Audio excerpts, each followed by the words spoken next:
Hey, hello. Balik lagi di channel Spoiler Moon dan kita akan bahas lagi spoileran untuk komik Magic Emperor-nya. Nah, dari kemarin di kolom komentar udah banyak banget yang spoilerin judul untuk chapter kali ini ya. Ya, seperti yang kalian lihat, judulnya tidak sesuai dengan harapan kalian. Ya, biar nggak terlalu ke spoiler banget ya. Nah, di part kali ini kita nanti akan bahas tentang kelanjutan nasib dari Zantian ya, apa yang terjadi padanya nantinya. Dan gue ucapin sorry banget kalau misalnya di part sebelumnya banyak dari kalian yang merasa kecewa gitu ya dengan video yang sebelumnya. Nah, ini juga nggak tahu kenapa, karena mungkin kemarin rekamannya tengah malam dan agak-agak ngantuk kali ya. Bahkan ada, kalau misalnya kalian cermat, ada di beberapa part yang ada suara-suara aneh, aneh juga nggak tahu apaan itu. Waktu ngedit ya agak-agak creepy gimana gitu. Tapi oke, di part kali ini kita akan bahas kelanjutannya. Tapi sebelum dimulai, bagi rekan-rekan yang belum subscribe, boleh banget subscribe dulu bor. Dan kalau misalnya ada yang mau ngasih donasi, boleh banget, linknya ada di kolom deskripsi. Langsung aja kita akan masuk ke part 80. Di part kali ini Ani akan ambil dari lanjutan bab 471 sampai dengan 475. Silakan ambil posisi yang nyaman, siapkan camilan juga, dan selamat menikmati. Di sisi lain, di ruang rahasia keluarga Luo, tampak Tetua Li sedang berbaring di atas ranjang batu. Vitalitasnya kini tampak menurun dari waktu ke waktu. Kini dia sudah seperti orang yang pesakitan dan tidak mampu bergerak, lantaran semua otot dan juga tulang di tubuhnya itu hancur. Di dalam ruangan itu selain Tetua Li, di sana juga ada Zuo Fan serta Tetua Yan. Tetua Yan kini melihat kondisi dari Tetua Li dan merasakan iba.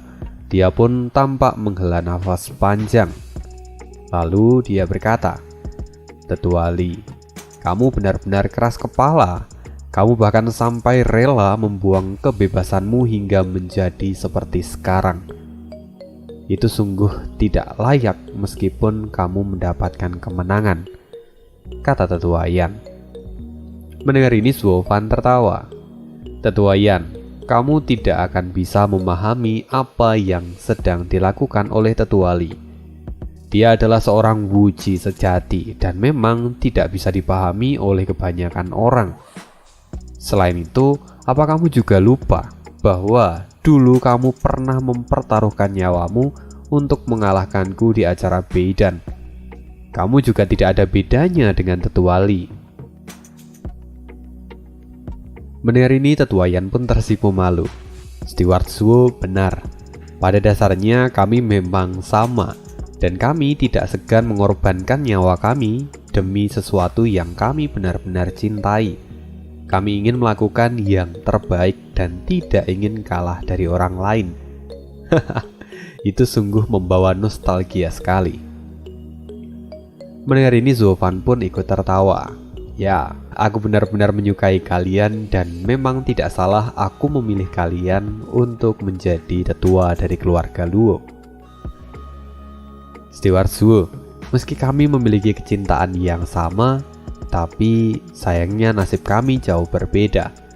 Pada saat itu Anda telah memberikan saya kesempatan kedua, dan akhirnya saya bisa selamat hingga menjadi alkemis tingkat 9 seperti sekarang. Tetapi Tetua Li, dia cukup malang. Kini dia hanya bisa terbaring di tempat tidur dan tidak bisa melakukan apapun. Aku khawatir kondisinya ini bahkan jauh lebih buruk daripada kematian. Dia harus menerima rasa sakit di sekujur tubuhnya untuk waktu yang sangat lama." Setelah mengatakan itu, Tetua Yan tampak menghela nafas panjang. Lalu kemudian Tetua Yan berkata lagi, "Sekarang saya khawatir kalau hanya akar bodi saja yang mungkin mampu mengobati Tetua Li. Tapi sayangnya akar bodi sekarang sudah tidak ada lagi. apa yang harus kita lakukan? Zovan kemudian melambaikan tangannya dan dia berkata, "Kamu tidak perlu terlalu sedih seperti itu. Akan kuberitahu kamu satu rahasia, bahwa akar bodi pada dasarnya tidak akan bisa menolong Tetuali. Meski akar bodi itu bisa menyembuhkan luka Tetuali, tapi itu bukanlah yang terbaik untuknya. Pada akhirnya dia tidak akan bisa mengembalikan kultivasinya seperti semula. Bahkan ada kemungkinan terjadi kerusakan di pembuluh darahnya. Pada akhirnya jika dia mulai berkultivasi lagi, dia hanya akan berhenti di puncak ranah visi dewa dan tidak akan pernah bisa melakukan terobosan lagi. Kenyataan ini pasti akan memberinya pukulan yang sangat besar, apalagi dia adalah seorang maniak dari seni bela diri." Steward Zuo, bukankah memulihkan Tetuali itu sudah cukup menjadi sebuah pencapaian yang besar? Bagaimana kita bisa berharap supaya Tetuali itu menjadi lebih kuat lagi setelah disembuhkan? Kata Tetua Yan dengan ekspresi yang kebingungan. Zovan tertawa sambil memandang Tetua Yan. "Tetua Yan, tujuanmu terlalu kecil. Kalau hanya mengembalikan kekuatannya seperti semula, aku bisa membuat Tetuali menjadi boneka pertempuran. Dia masih bisa memiliki kesadaran dan kekuatannya juga tidak akan berubah. Tapi karena aku ingin menyelamatkannya, maka aku harus membuat Tetuali memiliki tubuh yang lebih potensial, sehingga nantinya dia bisa menjadi jauh lebih kuat lagi." Mendengar ini, Tetua Yan tampak terkejut. Dia memandang Zovan sambil berkata, "Lantas, apakah Steward Zuo sudah memiliki solusi dari masalah ini?" "Tentu saja aku punya," kata Zovan sambil tertawa kecil. "Jika aku tidak memiliki solusi untuk masalah ini, tidak mungkin aku membiarkan Tetuali melawan Wang Pu Fenglei sampai harus mengorbankan tubuhnya seperti ini. Tapi, karena aku punya cara, maka aku membiarkannya menikmati pertarungan itu," kata Zovan. Setelah itu Zovan kemudian mengeluarkan sebuah botol porselen kecil dan dia berkata lagi, "Botol ini berisi ramuan kelas 12 dan juga aku memiliki resep untuk membuat pil kelas 10. Pil itu akan berguna untuk menghubungkan otot dan juga tulang yang telah rusak. Bahkan itu juga akan memperkuat pembuluh darah. Meskipun seluruh tulang di dalam tubuh sudah hancur dan menjadi debu pun, pil ini dapat mengembalikannya seperti semula.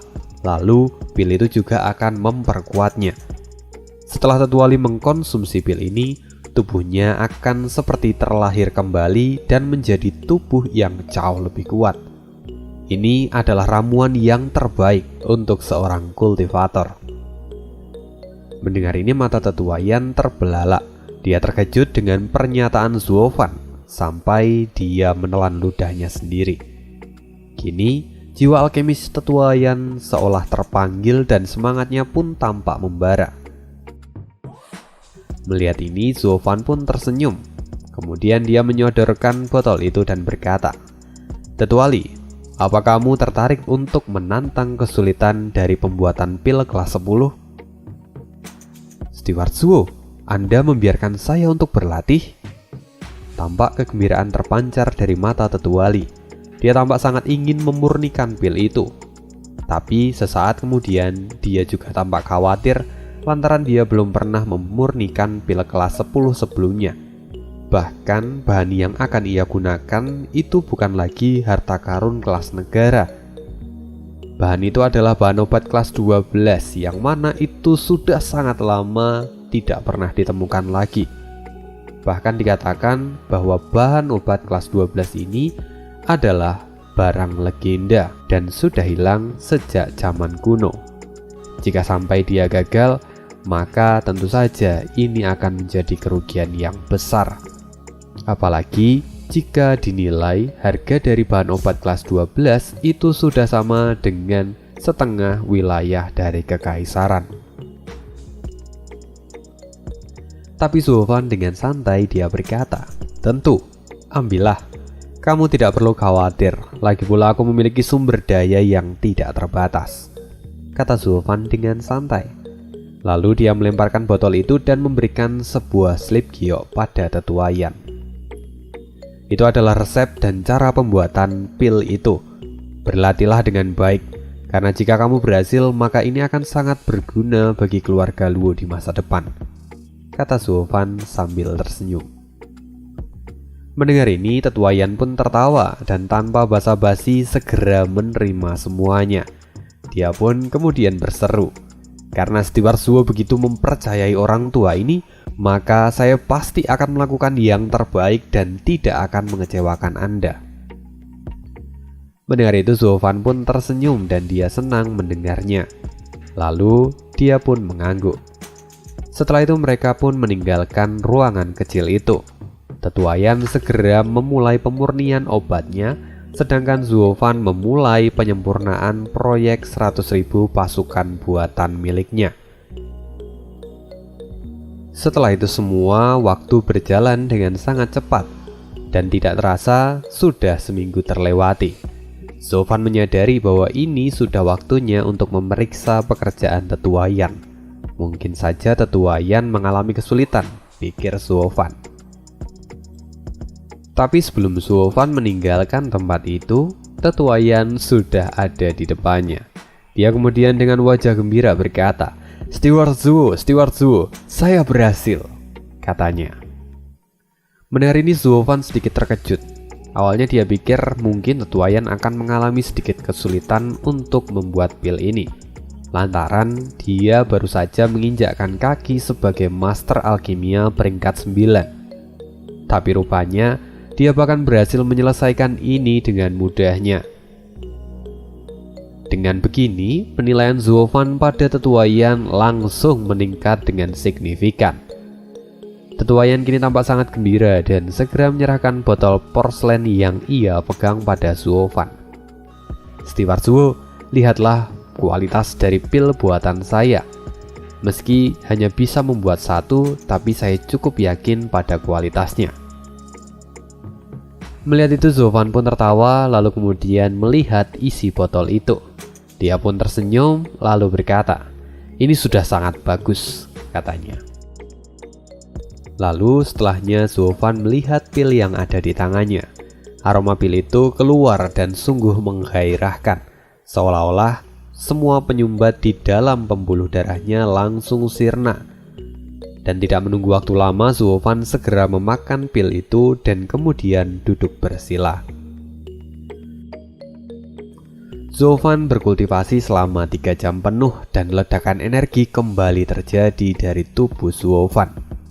Akhirnya setelah sekian lama, Zulfan kembali naik 1 peringkat lagi. Kini dia berada di tahap 6 ranah surga yang mendalam. Setelah itu Zulfan perlahan membuka matanya dan merasakan bahwa otot-ototnya terasa jauh lebih mengembang dan kini tubuhnya menjadi semakin kekar. Dengan gembira Zulfan berkata, "Kualitas pilmu memang luar biasa, tetua Yan. Kamu berhasil memurnikan pil tingkat 10. Kamu layak dijuluki sebagai jenius alkemis dunia." Mendengar ini, pipi tetua Yan tentu saja memerah dan wajahnya tampak dipenuhi dengan kegembiraan. Lalu Zulfan pun berdiri dan dia berkata, "Sekarang buatlah lagi pil itu dan kemudian berikan pada tetua Li. Dia harus segera memulihkan kekuatannya sesegera mungkin." Mendengar ini tetua Yan menjadi penuh dengan antusias dan dia pun tidak bisa menahan diri. Lalu dia berkata, "Akhirnya aku bisa menjadi alkemis yang sebenarnya, memiliki banyak bahan obat dan bisa memurnikan pil dengan kualitas terbaik.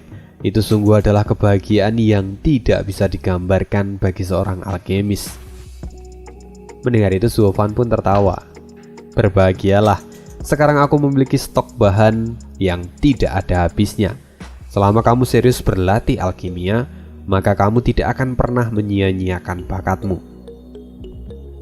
Mendengar ini, tangan tetua Yan tampak gemetar dan dia dipenuhi dengan kegembiraan di dalam wajahnya. Segera dia pun mengangguk. Sebagai seorang alkemis sejati, kehidupannya saat ini adalah kehidupan yang paling ia idam-idamkan. Kini Tetuayan merasa sangat bersyukur telah mengikuti Zhuo-Fan dan bisa berada di posisinya sekarang. Jika tidak, mungkin dia saat ini masih menjadi alkemis yang miskin. Bahkan, untuk mendapatkan bahan obat kelas 8 saja sudah sangat sulit baginya. Sekarang, dia bahkan bisa mengolah harta karun yang tidak pernah terlihat sejak zaman kuno. Bahkan setiap sekte di dalam kekaisaran tidak mungkin bisa menyaingi kekayaan Zhuo-Fan saat ini.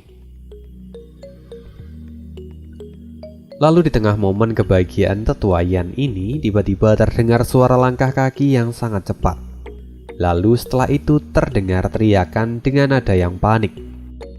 "Kak Zhuo, ada sesuatu yang terjadi pada ayah angkat."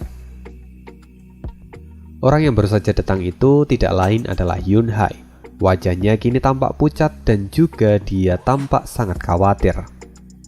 Tetuayan segera menoleh dan dia pun membungkuk. "Tuan muda," sapa Tetuayan. Sedangkan Zhuo-Fan wajahnya kini masih tetap datar seolah tidak terjadi apa-apa.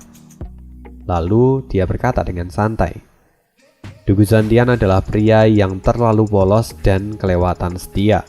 Dia sampai tidak bisa menganalisis situasi dengan objektif. Kini dia jatuh di dalam bencana dan itu semua karena tindakannya sendiri. Jadi jangan terlalu ribut," kata Zhuo-Fan. "Kenapa? Kak Zhuo, apa kamu sudah menduga bahwa ini akan terjadi sebelumnya?" kata Yun Hai dengan panik. Dia kini melihat Zhuo-Fan dengan wajah yang serius. Zhuo-Fan dengan santainya mengangguk dan dia berkata, "Tentu aku sudah memprediksi ini akan terjadi sebelumnya. Jika tidak, aku tidak mungkin mengabaikan mereka saat mereka mengepung kita di kota gerbang kekaisaran. Apa kamu pikir aku bisa menjadi sesombong itu di hadapan jutaan pasukan? Tapi karena aku tahu apa yang akan terjadi, maka aku bisa tenang dalam menghadapi situasi itu. Lantas, sekarang katakan, apa yang menimpa mereka sebenarnya?" Jadi Zhuo-Fan itu tahu kalau misalnya Zantian pasti akan dipanggil untuk kembali ke ibu kota kekaisaran. Tapi dia tidak tahu apa yang akan terjadi pada mereka. "Inurong," kata Yun Hai dengan tangan mengepal erat. Zhuo-Fan tidak bisa menahan tawanya lalu dia berkata, "Jadi begitu. Ternyata orang tua itu mengirim dekret supaya Dugu Zantian kembali dan memancing mereka supaya masuk ke dalam jebakan yang telah disiapkan oleh pasukan dari kerajaan Inurong. Orang tua itu benar-benar gila sampai meminta bantuan pada musuh.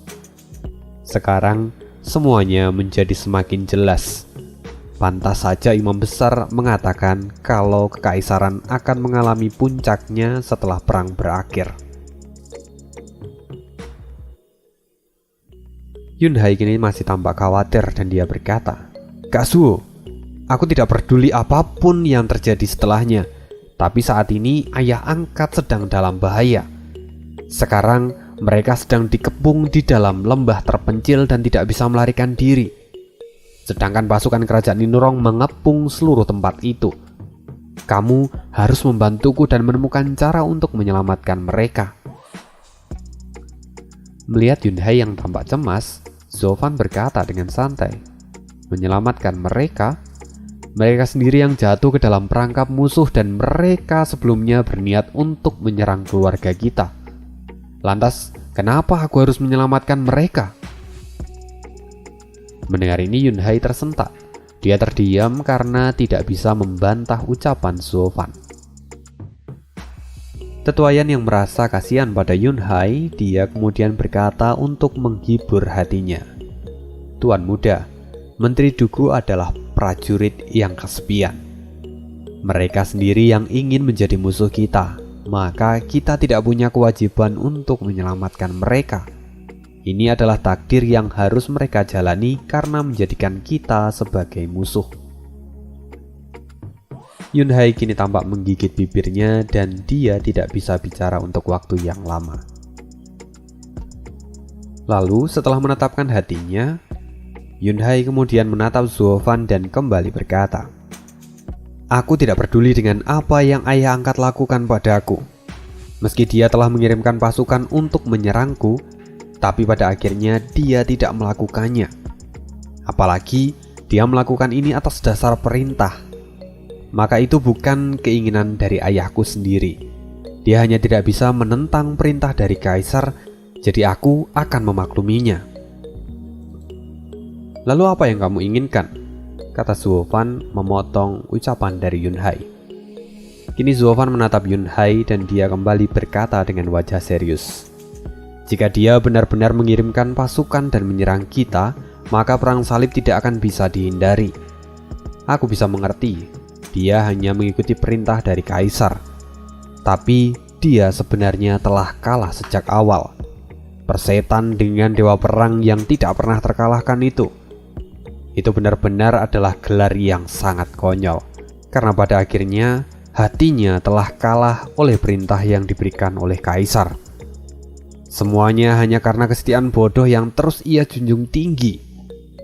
Sejujurnya, dia adalah pecundang terbesar di seluruh dunia. Sekarang, dia telah menuai buah dari kesetiaan dan jatuh karena dihianati oleh kaisar. Tetua Yan pun mengangguk. Kata-kata Steward Zhuo memang masuk akal. Tuan muda, lebih baik Anda menyerah.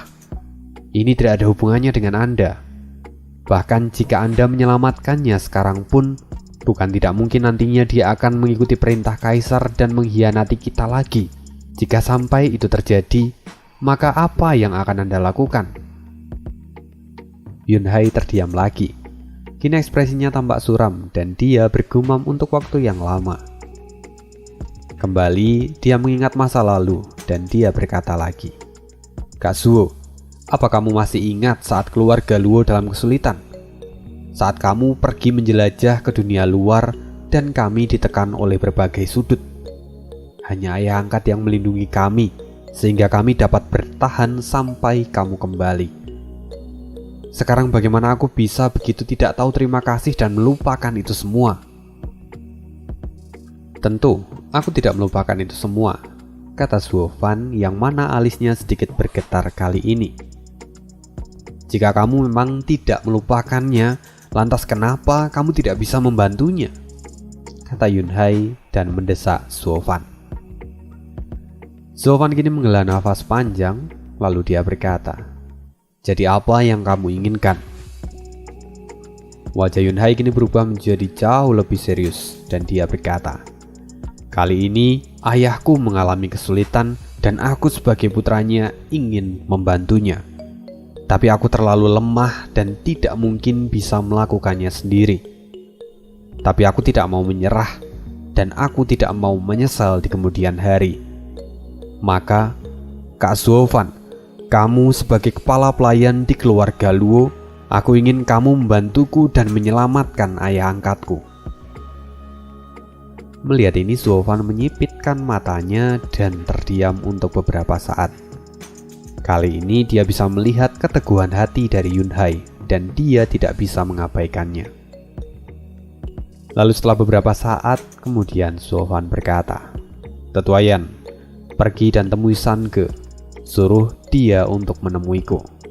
Aku, Sange dan juga Yunhai akan pergi ke lembah Guhong. Begitu mendengar ini, Yunhai tampak sangat gembira dan dia menjadi sangat bersemangat. Sedangkan Tetua Yan tampak tercengang dan kemudian dia berkomentar, Steward Zhuo, apakah Anda benar-benar ingin melakukan ini? Apakah Anda memang ingin menyelamatkan Menteri Dugu? Lantas, bagaimana jika Kaisar memintanya untuk melawan kita lagi di masa depan? Bukankah itu akan menjadi sangat merepotkan bagi kita? Zuofan kini tampak menyeringai. Tidak masalah. Aku memang tidak ingin menyelamatkan orang tua itu pada dasarnya. Tapi ini adalah perintah dari patriark dan sebagai pengurus rumah tangga, aku harus menaatinya. Setelah selesai mengatakan itu, tiba-tiba aura membunuh Zuofan meledak dan wajahnya menjadi serius.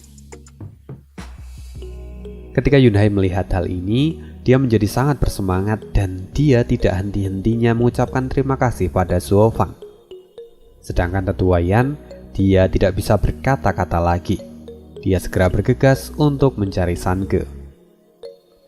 Ya, sembari menunggu tetua Yan mencari Sange, mari kita melakukan perjalanan dan kembali ke lembah Guhong. Waktu terus berjalan dan tidak terasa, kini sudah 1 bulan terlewati.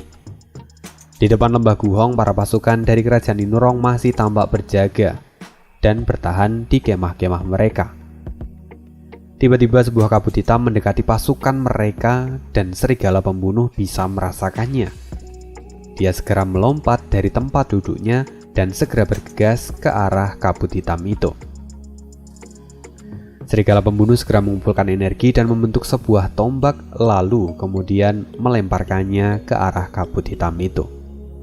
Sedangkan di sisi lain, kabut hitam itu tampak tidak gentar sama sekali. Dia tahu kalau serigala pembunuh itu berada di tahap 8 ranah visi dewa. Tapi itu tidak ada artinya di hadapannya sekarang. Segera rantai hitam memblokir tombak yang dilepaskan oleh serigala pembunuh. Dengan benturan yang keras, akhirnya tombak itu berhasil ditangkis. Lalu bayangan hitam itu segera memasuki lembah tanpa menghiraukan serigala pembunuh itu. Sedangkan di sisi lain, serigala pembunuh tampak mundur hingga 20 langkah karena terkena rebound dari serangannya. Sekarang para penjaga serigala dan juga Tuo Batiesan segera menyadari adanya pertarungan di sana. Mereka segera bergegas dan menghampiri serigala pembunuh. Serigala pembunuh, apa kamu baik-baik saja? Siapa yang baru saja memasuki lembah? Kata Tuo Batiesan. Mendengar ini ada kilatan cahaya dingin di mata serigala pembunuh karena dia merasa telah dikalahkan kali ini. Lalu dia segera menghadap Tuo Batiesan dan mengepalkan tangannya. Menteri, saya tidak tahu siapa itu, tapi saya yakin dia adalah seorang master yang kuat. Bahkan saya bukan lawannya. Mendengar ini Tuo Batiesan dan para penjaga serigala lainnya semuanya tampak terkejut. Lalu Tuo Batiesan tampak merenung untuk beberapa saat dan dia berkata, "Mari abaikan masalah ini untuk sementara. Meski dia adalah seorang ahli yang sangat kuat, tapi dia tetap bukan tandingan dari 1 juta pasukan kita. Sekarang semuanya kembali dan perketat penjagaan. Jangan biarkan ada orang yang keluar dan masuk dari lembah ini." Segera setelah itu, para jenderal dan juga pasukan mengangguk serta melaksanakan tugas mereka. Di sisi lain, di dalam lembah Guhong, kini keempat macan Tianyu tengah memimpin pasukan untuk berpatroli di sekitar camp mereka. Kini mereka telah berada di sana selama 1 bulan. Jadi sebagian besar kekuatan mereka kini telah pulih. Dan mereka kini sudah shift-shiftan secara bergantian untuk menjaga tempat itu. Meski pada akhirnya mereka masih tetap harus kehilangan 100.000 pasukan yang terluka sebelumnya. Sekarang kekuatan mereka jauh lebih stabil. Di sana ada sekitar 5 hingga 600.000 pasukan yang siap tempur. Jadi mereka merasa cukup percaya diri. Walaupun kerajaan Inurong nekat untuk menyerang mereka sekarang pun, mereka masih tetap tidak akan kalah dengan mudah. Terlebih saat ini, mereka juga memiliki kelebihan dari medan dan tempat mereka berada sekarang. Saat ini Du Gufeng sedang memimpin patroli untuk berkeliling di sana. Tentu dia juga bersama dengan 3 orang lainnya. Tiba-tiba dia merasakan aura yang kuat mendekat dan segera dia berteriak, "Siapa di sana? Keluarlah!" Setelah itu, tiba-tiba kabut hitam mengumpul dan perlahan kabut itu mulai memunculkan sebuah sosok pria berjabah hitam. Dia melangkahkan kakinya dan kemudian pria itu berkata, "Tidak perlu panik, ini aku. Yang Mulia telah mendengar kalau pasukan dari Menteri Dugu terperangkap di dalam lembah ini. Jadi beliau memerintahkan aku untuk membantu kalian. Sekarang di mana Menteri Dugu berada? Aku ingin menemuinya." Du Gufeng tampak terkejut dan dia bergumam, "Salah satu dari keempat penjaga keluarga kekaisaran, Raja Hantu." Setelah itu, Du Gufeng segera mengepalkan tangannya dan memberikan salam. Meski sebenarnya Dugu Feng saat ini tampak bingung lantaran kedatangan Raja Hantu ini sangat bertentangan dengan analisa dari Dugu Lin sebelumnya. Setelah memperhatikan keempat macan Tian Yu itu, Raja Hantu kemudian bertanya lagi, "Kenapa kalian terdiam seperti itu? Apa kalian meragukan dekret dari Kaisar? Beliau telah memintaku jauh-jauh kemari untuk menyelamatkan Menteri Dugu dari tempat ini. Jadi, tunjukkan padaku di mana dia sekarang." Mendengar ini keempat macan Tian Yu terkejut, lalu segera Dugu Lin menjawab, "Oh, ayah angkat ada di tenda tengah. Tolong ikuti saya." Setelah itu Dugu Lin memimpin Raja Hantu untuk pergi ke tenda milik Zantian. Setelah mereka masuk ke dalam tenda, Zantian tampak gembira mendengar kedatangan dari Raja Hantu kali ini. Dia segera menyambutnya dengan sangat ramah. "Raja Hantu, kita sama-sama penjaga keluarga kekaisaran. Tapi kali ini adalah kali pertama saya bisa bertemu dengan Anda secara langsung. Ini merupakan sebuah kehormatan bagi saya," kata Zantian sambil mengepalkan tangannya. Dia pun tampak tertawa. Raja Hantu sendiri tampak mengangguk dan dia tersenyum ringan. "Menteri Dugu terlalu sopan. Sejujurnya saya juga sangat mengagumi Anda, karena ada banyak sekali pencapaian yang telah Anda capai selama ini. Saya juga sangat senang bisa bertemu dengan Anda secara langsung." Setelah mendengar itu, keduanya pun tampak tertawa bersama. Kemudian Zantian segera mengerucutkan topik pembicaraan mereka dan dia pun berkata dengan wajah yang serius, "Raja Hantu, Kaisar telah meminta Anda untuk membantu saya keluar dari kesulitan ini. Tapi saya ingin tahu bagaimana dengan keadaan kekaisaran sekarang." Raja Hantu tertawa. Dia pun berkata, "Meski saat ini situasimu tidak menguntungkan, tapi Menteri Dugu masih sangat mengkhawatirkan kekaisaran. Sungguh tindakan yang layak untuk dicontoh. Tapi saat ini Menteri tidak perlu khawatir. Sekarang kekaisaran sudah stabil dan Yang Mulia aman untuk saat ini. Karena itu, Yang Mulia memintaku untuk pergi dan memberikan pertolongan pada Anda," kata Raja Hantu. Mendengar ini Zantian tampak bernafas lega dan dia pun segera memuji. "Dewa memang memberkati Kaisar. Dia adalah pemimpin yang sejati." "Tuan Raja Hantu, sekarang pasukan kami terjebak di dalam lembah ini. Lantas bagaimana cara Anda untuk membawa kami keluar dari pengampungan ini?" kata Dugu Lin menyela euforia dari kedua orang tua itu. Raja Hantu kini tampak menyeringai dan dengan penuh percaya diri dia berkata, "Kaisar telah memberikan sebuah rencana, tapi ini bersifat rahasia dan hanya Menteri Dugu yang diizinkan untuk mendengarkannya. Siapapun dilarang untuk mendengarkan rahasia ini untuk mencegah kebocoran." Keempat macan Tian Yu terkejut dan mereka saling memandang dengan penuh keraguan di mata mereka. Sebenarnya rencana macam apa yang telah dibuat oleh Kaisar hingga mereka tidak boleh mendengarnya? Tapi Zantian segera melambaikan tangannya dan dia berkata kepada putra-putranya, "Karena Kaisar sendiri yang memberi perintah, maka kalian berempat juga harus patuh. Pergilah dan tunggulah di luar tenda. Jangan masuk sampai aku meminta kalian untuk masuk." "Baik, Menteri," jawab keempat orang itu serempak. Mereka berempat kemudian mundur dan keluar dari tenda. Lalu setelah itu mereka kemudian pergi dan Raja Hantu tampak tersenyum. Lalu setelah mereka semua pergi, Raja Hantu tampak tersenyum dan dia berkata, "Menteri Dugu, tolong majulah sedikit. Saya akan membisikkan perintah dari Kaisar." Zantian perlahan mendekatkan tubuhnya tanpa rasa curiga sedikitpun. Tapi Raja Hantu tampak tersenyum tiba-tiba dan cakar hitam di tangannya menusuk dada dari Dugu Zantian dengan suara yang keras. Tulang dada Zantian hancur dan cakar itu langsung menusuk organ dalam dari Zantian. Santian perlahan jatuh dan tertunduk. Dia kini tampak memegang dadanya dan memuntahkan darah segar.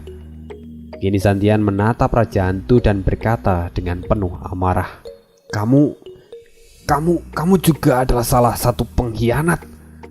Padahal kamu adalah salah satu pelindung dari keluarga kekaisaran. Kenapa kamu juga bergabung dengan si pengkhianat Sugeng Changfeng?" Mendengar kesalahpahaman dari Santian, Raja Hantu kemudian tertawa. "Oh, prajurit yang kesepian. Kamu benar-benar adalah orang yang paling setia pada kaisar. Tapi kamu benar-benar terlalu bodoh hingga tidak dapat memahami perebutan kekuasaan ini." Raja Hantu kini tampak memandang Santian dengan tatapan yang jijik dan dia berkata, "Sejujurnya, orang yang memintaku untuk membunuhmu bukanlah Sugeng Changfeng. Sugeng Changfeng adalah pemberontak dan sekarang dia sedang berada di dalam penjara bawah tanah. Dia sama sekali tidak bisa memegang kekuasaan di depan kaisar.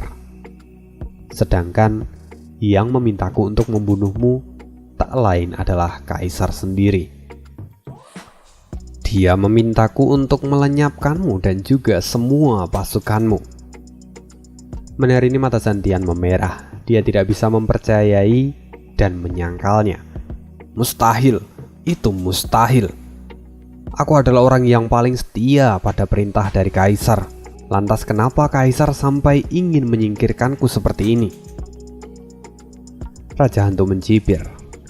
"Memang benar kau adalah menteri paling bersih dan setia pada kaisar. Kau juga sudah mengabdikan dirimu untuk waktu yang lama. Dan karena itu, pada awalnya kaisar enggan untuk membuat keputusan ini. Bahkan kaisar sampai terpuruk untuk waktu yang lama.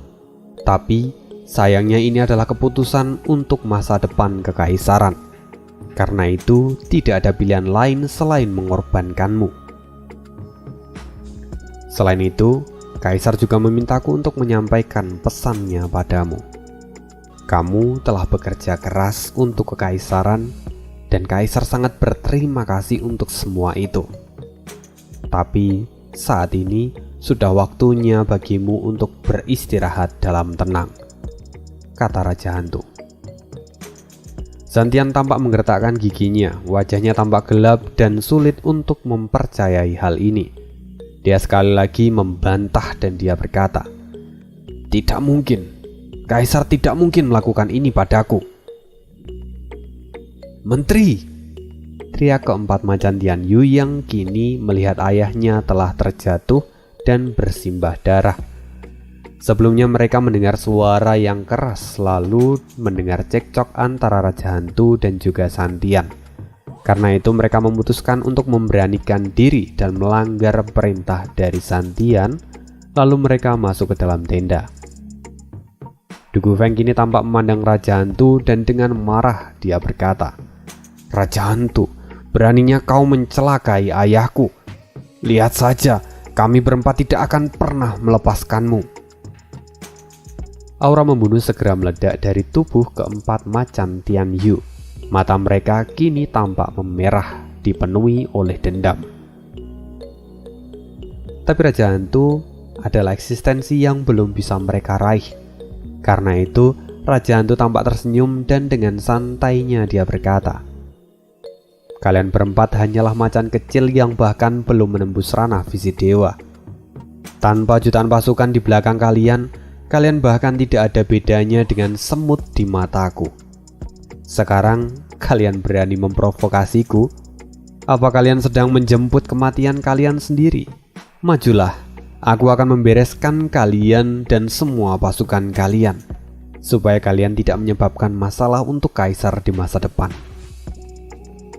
Begitu selesai mengatakan ini, aura hitam dari Raja Hantu membengkak dan dia segera melesat ke arah keempat macan Tian Yu. Ketika keempat orang itu melihat hal ini, mereka tidak berani untuk bertindak gegabah. Segera mereka membentuk formasi perlindungan dan kemudian menyatukannya. Kini kekuatan mereka bercampur menjadi satu dan telah meningkat beberapa kali lipat. Namun, tetap saja, itu tidak akan berguna di hadapan Raja Hantu. Setelah itu benturan pun terjadi dan keempat orang itu terlempar ke belakang dan memuntahkan darah segar. Kini mereka benar-benar tertekan dan tidak punya kesempatan untuk memberikan perlawanan sedikit pun. Melihat hal ini, kembali Raja Hantu tertawa dan dia mencibir. Kalian berempat memiliki andil besar dalam pertempuran ini. Karena itu, aku harus menyingkirkan kalian dan mengambil nyawa kalian. Mata Raja Hantu memadat dan dia segera bergerak maju lalu memanjangkan cakarnya untuk memenggal kepala Du Gufeng, lantaran Du Gufeng itu berada di garis paling depan. Ketika Macan Tianyu dan juga Zantian tampak cemas dan wajah mereka menjadi sangat ketakutan. Terutama Zantian, dia kini berusaha untuk berdiri dan menyelamatkan putranya. Dia tidak ingin melihat kematian dari putranya sendiri dan mendahului dirinya. Tapi sayangnya itu semua sia-sia. Vitalitasnya kini benar-benar telah terkuras habis karena cakar hantu yang masih tertinggal di dalam dadanya. Kini tidak ada yang bisa dia lakukan. Zantian sekarang benar-benar menyesali semua kebodohannya. Sedangkan di sisi lain, Raja Hantu kini tampak menggila dengan aura membunuh yang begitu menekan. Lalu ledakan pun terjadi di sana. Ternyata sebelum Raja Hantu berhasil menebas leher Du Gufeng, di sana muncul 3 sosok yang berdiri di hadapannya dan menghentikan serangan itu. Kedatangan ketiga orang ini akhirnya membuat Raja Hantu terpental ke belakang. Ketika Raja Hantu melihat sosok yang baru saja datang itu, tangannya tiba-tiba bergetar. Dengan segera dia pun berteriak, "Zuofan, Gusantong, kenapa kalian bisa ada di sini?" Ya benar saja, seperti dugaan kalian. Yang datang tak lain adalah Zuofan serta San Ge. Tapi tidak hanya mereka berdua, karena masih ada satu orang lagi yaitu Yun Hai. Hanya saja karena Yun Hai terlalu lemah, makanya Raja Hantu itu hanya menyebutkan nama dari Zuofan dan San Ge. "Ayah angkat, kakak!" teriak Yun Hai yang kemudian segera menghampiri Zantian. Kini tangannya tampak mengepal erat dan dia dipenuhi dengan amarah saat melihat kondisi dari Zantian. Sedangkan saat ini San Ge tampak mengamati sekeliling dan dia berkata dengan santai, "Ayah, sepertinya kita sedikit terlambat." "Tidak, ini adalah waktu yang paling tepat," jawab Zuofan sambil tersenyum. "Raja Hantu, kamu dan Menteri Dugu memang benar-benar memiliki tingkat kebodohan yang sama. Kalian berdua benar-benar setia, tapi pada tempat yang salah," kata Zuofan sambil mengejek. Tapi Raja Hantu kini tampak tersenyum dan dia berkata, "Zuofan, karena kamu tahu aku adalah orang yang setia, maka seharusnya kamu bisa memahami alasan dari semua tindakan Kaisar saat ini. Lagi pula, orang tua ini hanya mengikuti perintah dari Kaisar. Tapi sekarang, karena kamu telah berani ikut campur dalam masalah ini, maka aku akan mundur terlebih dahulu. Sampai jumpa lagi di medan pertempuran berikutnya." Selesai mengatakan itu, Raja Hantu segera berubah menjadi kabut hitam dan berniat melarikan diri. Yun Hai yang kini terbakar amarah, dia segera berteriak, "Kazuo, jangan biarkan dia melarikan diri." "Itu mudah," kata Zuofan sambil tersenyum. Segera dia membentuk sebuah segel dan energi berpendar di ujung jarinya. Dengan satu sentakan, seni bela diri tingkat Zuan, jari penghancur dewa pun meledak. Segera setelah itu jiwa naga juga keluar dari tangan Zuofan dan mengejar Raja Hantu. Teknik ini adalah teknik gabungan dari jurus yang Zuofan ajarkan pada Tetua Li dan juga jiwa naga yang telah ia taklukkan.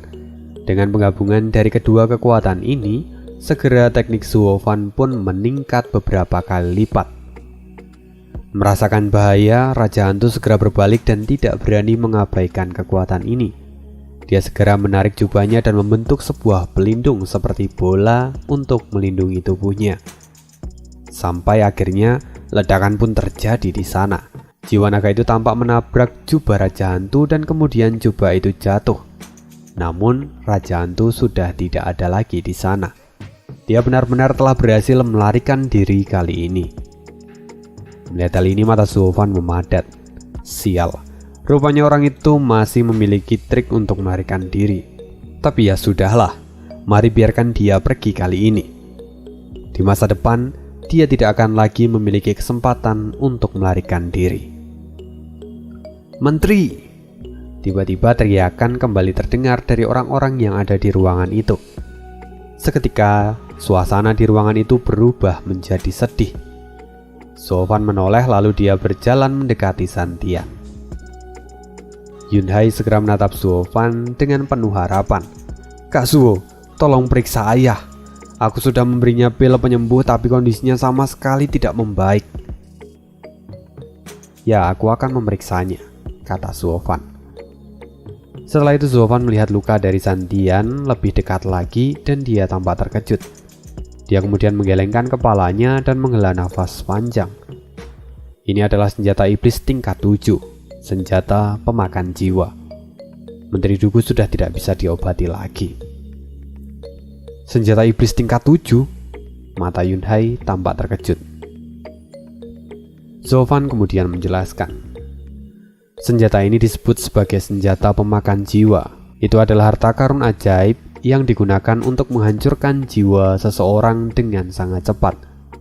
Ketika senjata ini sudah menancap di dalam tubuh, maka tidak akan bisa diobati lagi, dan kematian sudah ada di depan pintu.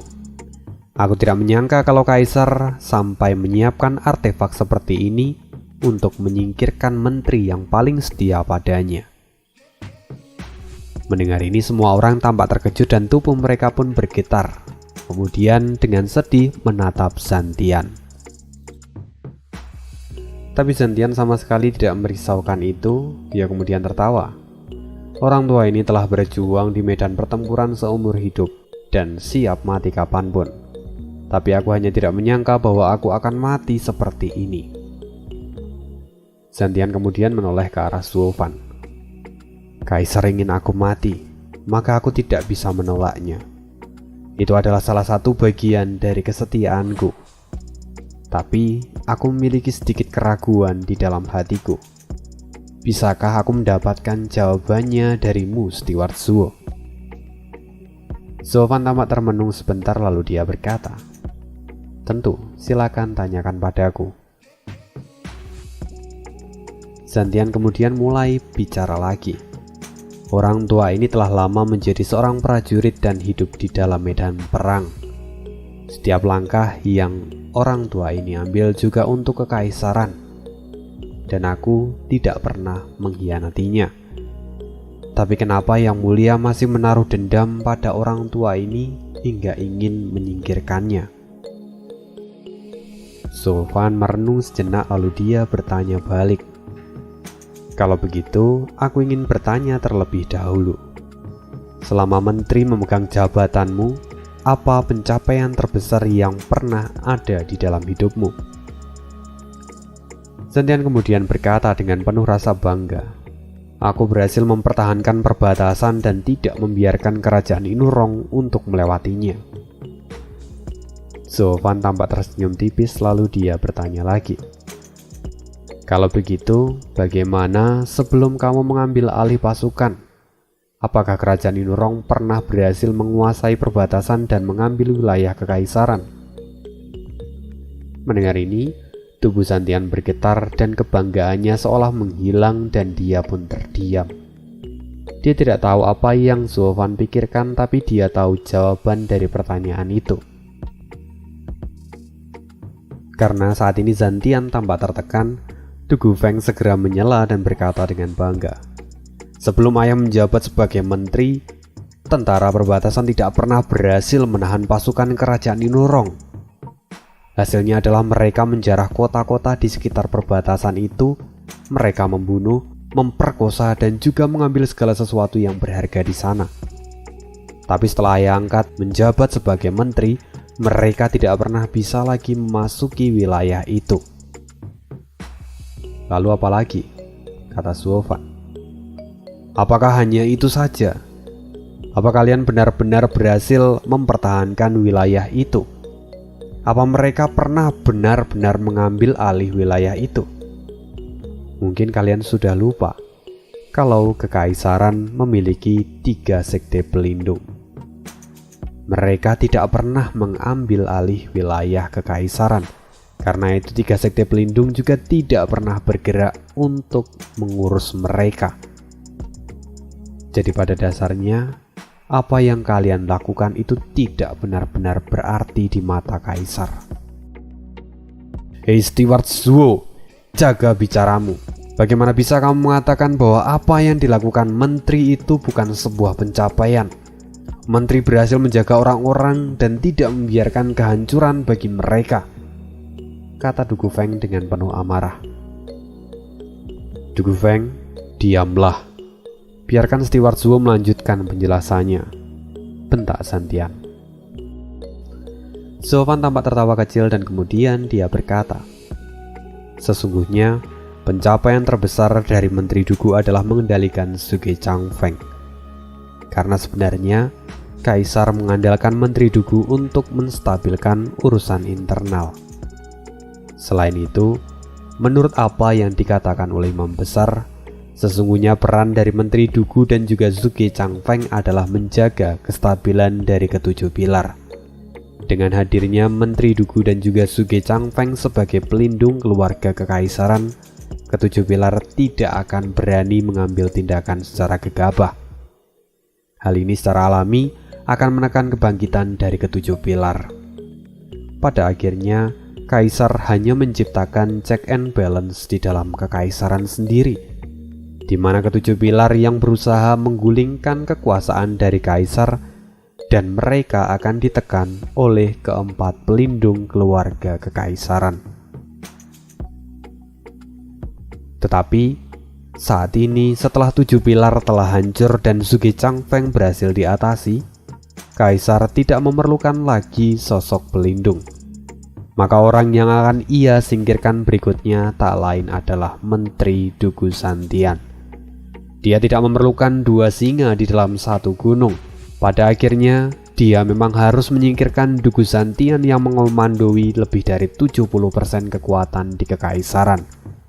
Dan dengan begitu, keluarga kekaisaran akan kembali berjaya dan menjadi pemilik utuh dari seluruh kekuatan di dalam kekaisaran. Mendengar ini mata Santian tampak menyusut dan merasakan kepahitan di dalam hatinya. Dia benar-benar tidak menyangka kalau dirinya itu hanyalah pion yang digunakan untuk menyeimbangkan kekuatan di kekaisaran. Lalu setelah dia tidak dibutuhkan, maka dia akan dibuang. Tapi tiba-tiba Santian kemudian teringat akan sesuatu. Lantas, bagaimana dengan pasukan dari kerajaan Inurong? Bukankah Kaisar justru membawa serigala ke dalam rumah jika mereka ada di sini? Zhou Fan menggelengkan kepalanya dan dia berkata, Menteri, kamu memang sangat jujur, tapi kamu tidak tahu betapa egoisnya dunia ini. Terlebih keegoisan dari Kaisar. Dia adalah orang yang paling kejam di dalam dunia ini. Karena aku tahu, dia adalah orang yang tidak akan membiarkan kekuasaannya dikuasai oleh siapapun. Dia hanya akan memberikannya pada keturunannya sendiri di masa depan. Daripada dia harus membagi kekuasaannya dengan orang lain, maka dia lebih memilih untuk menghancurkannya. Jadi, dia tidak akan ragu untuk membawa serigala ke dalam rumah. Dia memang sengaja membiarkan serigala itu untuk membunuh musuh yang ada di dalam rumahnya, dan dia bisa menjadi penguasa sepenuhnya. Dia bahkan tidak ragu untuk memberikan beberapa potong daging yang dia miliki untuk mengendalikan serigala-serigala itu. Dan tidak ada masalah. Ya, pemikiran Zhou Fan ini memang sama persis seperti yang dipikirkan oleh Kaisar. Karena itu, Kaisar tidak ragu memberikan 1/10 wilayah dari kekaisaran pada kerajaan Inurong untuk menyingkirkan Suge Changfeng dan juga Dugu Santian. Mendengar hal ini, Santian benar-benar telah jatuh ke dalam kesedihan. Akhirnya dia mengetahui semuanya, dan kini air matanya pun mulai mengalir. Pengabdiannya selama bertahun-tahun di medan perang ternyata hanya bualan semata. Itu sungguh sia-sia. "Menteri!" teriak semua orang yang ada di sana. Mereka melihat kulit Zantian yang kini menjadi semakin pucat dalam waktu yang singkat. Semua orang menjadi sangat sedih melihat kepergian dari sang jenderal perang. Tapi bohong. Zantian masih belum mati, jangan buru-buru. Dia masih memiliki satu pertanyaan terakhir. Perlahan dia membuka matanya lagi dan berkata pada Zuovan, "Steward Zuo, ini adalah pertanyaan terakhirku. Sebelum turnamen 100 aliran, keluarga Luo dan pasukanku sudah seperti saudara. Tapi setelah kamu mengambil jiwa naga, kamu menempatkan keluarga Luo sebagai musuh kekaisaran. Artinya kita tidak punya hubungan lagi. Lantas, kenapa kamu datang ke sini dan membantuku hari ini?" Zuovan kini menatap Zantian, kemudian dia menunjuk dadanya dan dia berkata, "Itu karena ini." Mata Zantian tiba-tiba menjadi cerah dan seolah menyadari sesuatu. Dia kemudian berkata, "Jadi kamu melakukannya karena cinta?" Dek, jantung Zuovan bergetar. Padahal maksud Zuovan sebenarnya adalah karena dia itu Raja Iblis. Dia suka melakukan apapun yang dia inginkan. Tapi Zantian ternyata salah mengartikan, dan pada akhirnya justru kesalahpahaman ini membuat Zuovan merasakan sebuah perasaan yang aneh. Jantungnya bergetar dan hatinya terasa tersentuh. Zantian kini kemudian melirik ke samping. "Du Gufeng, pergi dan ambil pedangku," kata Zantian sambil menunjuk pedangnya yang ada di sebelah kursi tempat duduknya sebelumnya. Du Gufeng segera bangun dan kemudian mengikuti perintah itu. Setelah itu Zantian memegang pedang ini dan berkata, "Pedang ini adalah mahakarya dari seorang master pemurnian tubuh nomor 1 di Kekaisaran. Dulu dia adalah orang yang pernah menangani kemarahan dari jiwa naga. Lalu dia mengambil satu dan menempanya, menjadikannya sebagai pedang ini. Dia memberikannya padaku sebagai hadiah karena aku menjadi seorang menteri dan ditugaskan di perbatasan. Sudah puluhan tahun aku bersama dengan pedang ini, dan hari ini adalah hari perpisahan kami." Zantian menatap pedang itu dengan penuh kasih sayang. Lalu setelahnya dia menatap Zuovan dan menyodorkan pedang itu.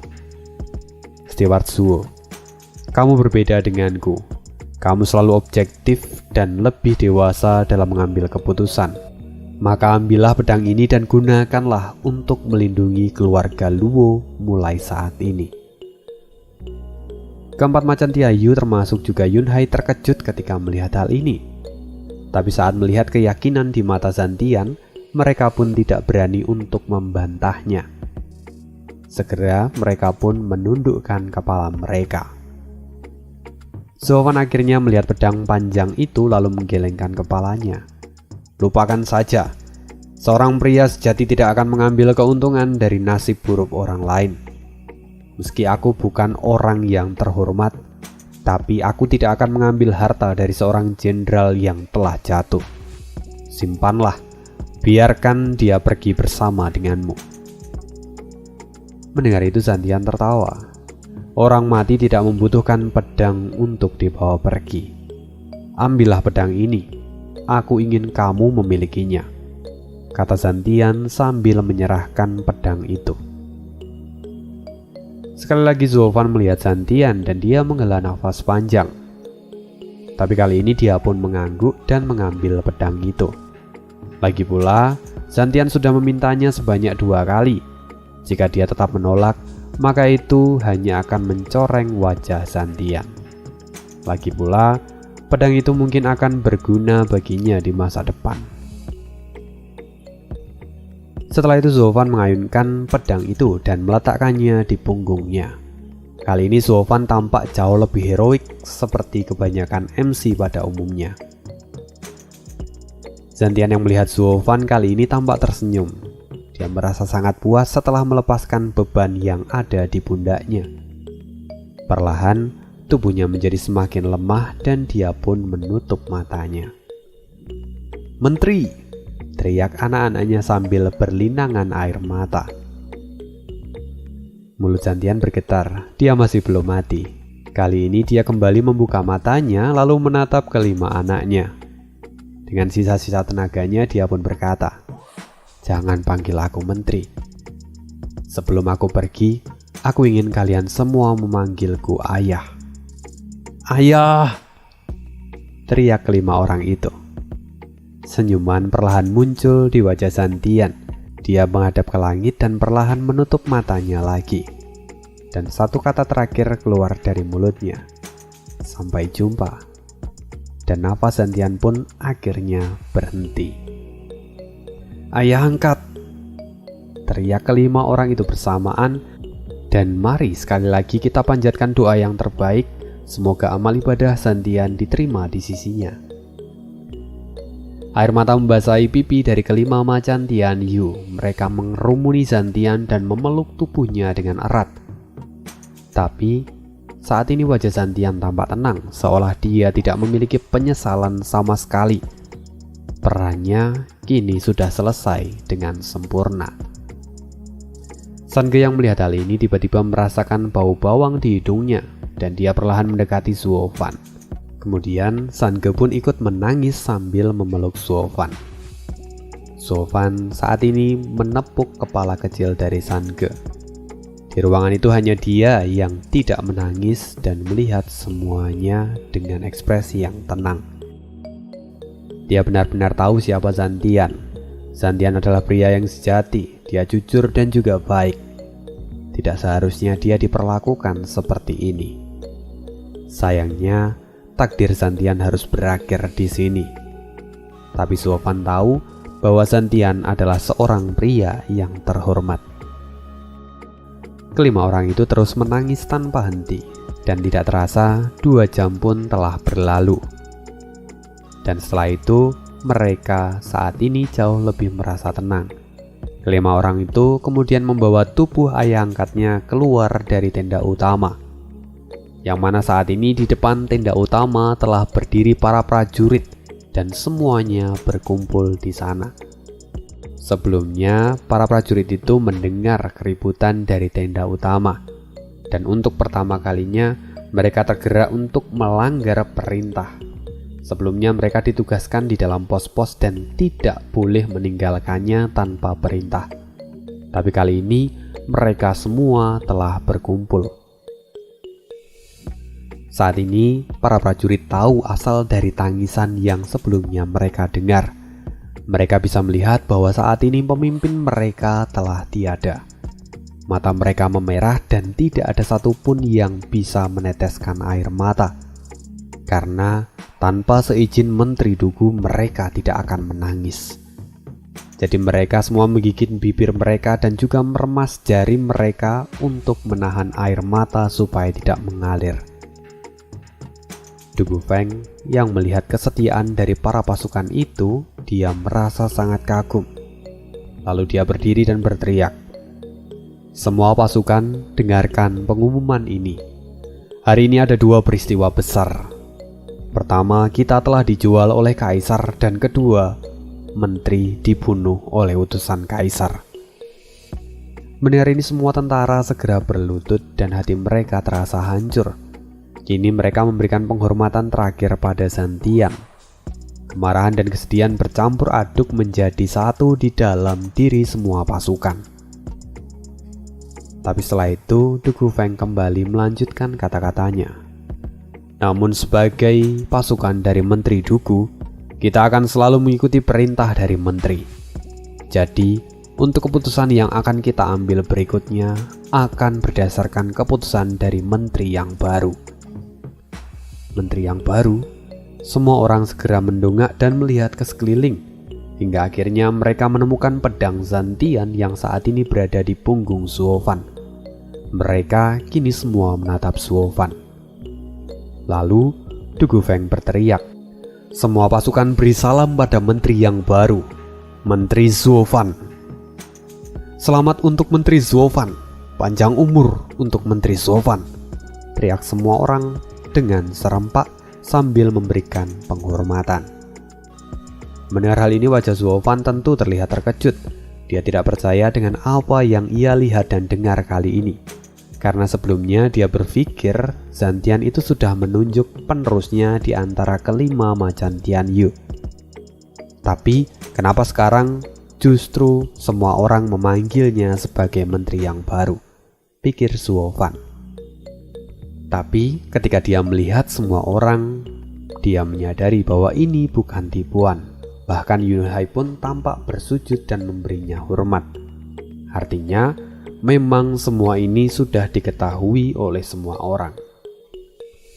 Yunhai yang kini melihat wajah Zuofan yang tampak kebingungan, dia pun segera menjelaskan. Menteri Zuo, ini semua adalah perintah dari ayah, dan juga semua jenderal perang yang ada di sini sudah mengetahuinya, bahwa siapapun yang menerima pedang milik ayah akan menjadi penerusnya. Ayah telah mempercayakan pedangnya padamu, maka sekarang kamu adalah menteri yang baru dan memegang jutaan pasukan ini. Sekarang silahkan berikan perintahmu. Menteri, tolong berikan kami perintah, teriak semua pasukan serempak. Ketika Zuofan melihat hal ini, dia masih sulit untuk mempercayainya. Tapi sekarang semuanya sudah terjadi. Meskipun sebelumnya dia tidak berharap untuk memiliki semua pasukan dari Dugu Zantian, tapi karena sudah ada di tangannya, maka dia tidak akan menyia-nyiakannya. Zuofan segera menarik pedang yang ada di punggungnya dan mengacungkannya ke depan. Dengan suara lantang Zuofan berteriak, "Seluruh pasukan, dengarkan perintahku. Hari ini Kaisar telah memberikan fitnah dan membunuh Menteri Dugu Zantian. Dan aku Zuofan ditunjuk untuk mewarisi gelarnya, maka aku akan melakukan yang terbaik dan memenuhi semua ekspektasinya. Sekarang perintah pertamaku, kita akan mengusir pasukan dari kerajaan Inurong, lalu kemudian memaksa mereka meninggalkan kekaisaran.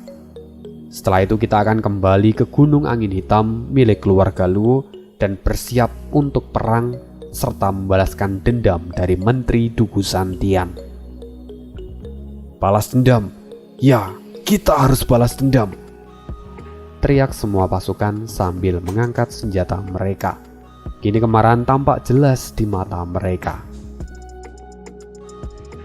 Di sisi lain, Raja Hantu yang kini melarikan diri dari dalam lembah telah berhasil keluar dengan selamat.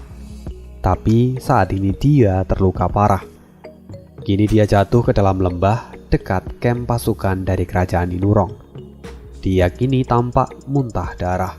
Matanya kini memerah dan dia mengutuk. Zuofan sialan. Bagaimana dia bisa menjadi semakin kuat dalam waktu yang singkat? Belum lagi, dia memiliki banyak teknik bela diri dengan kekuatan jiwa yang luar biasa. Ini benar-benar sangat merugikanku, kata Raja Hantu. Setelah itu dia berniat untuk pergi dan kembali menuju istana kekaisaran. Tapi berhenti. Tiba-tiba ada suara yang menghentikannya dari belakang. Dia tak lain adalah orang yang sebelumnya dilawan oleh Raja Hantu sebelum dia memasuki lembah. Siapa lagi kalau bukan serigala pembunuh? Lantas, bagaimana dengan nasib Raja Hantu berikutnya? Apakah dia akan selamat atau malah dia akan mati juga di tangan serigala pembunuh? Sampai jumpa lagi di next video. Dan bye. Link donasi ada di kolom deskripsi ya lur. Thank you.